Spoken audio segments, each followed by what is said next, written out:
অস্ট্রেলিয়ার ব্রিসবেনে যে ট্রান্সলিংক আছে বা মূলত যেটা হচ্ছে আমরা বলে থাকি সিটি বাস, সেই সিটি বাসের নতুন একটি সংযোজন এসছে।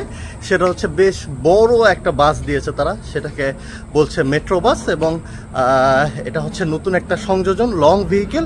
তো চলেন আজকে সেই বাসে একটু সিটিতে যাব এবং আপনাদেরকে দেখাই যে সেই বাসটা কতটা আধুনিক এবং কতটা সুন্দর।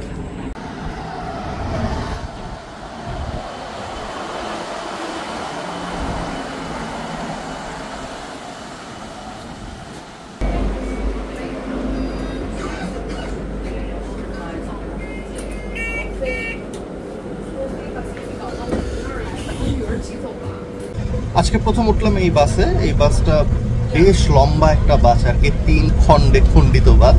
তবে এই আধুনিক বাসটা খুবই কমফোর্ট, পরিষ্কার পরিচ্ছন্ন। অন্যান্য বাসগুলোতে, ছোট বাসগুলোতে যেমন ড্রাইভার দরজা খুলে দিত, এখানে অবশ্য পুশ করে দরজা খুলতে হয়। আর একটা মজার ব্যাপার আমি দেখেছি যে গত বছর মে মাস থেকে এই বাসগুলোকে, অনেকগুলো বাস সেগুলো হচ্ছে ব্রিসবেনের প্রত্যেকটা রুটে তারা চালিয়েছে পরীক্ষামূলকভাবে। প্রায় 6 মাসের বেশি সময় তারা এটা ট্রায়ালে চালিয়েছে। তারপরে এই জানুয়ারি 28 তারিখে এটা তারা জনসাধারণের জন্য উন্মুক্ত করেছে। অনেক প্যাসেঞ্জার একসাথে চলতে পারে এবং খুবই কমফোর্ট। আমার খুবই ভালো লাগলো আর কি এই বাসে উঠে।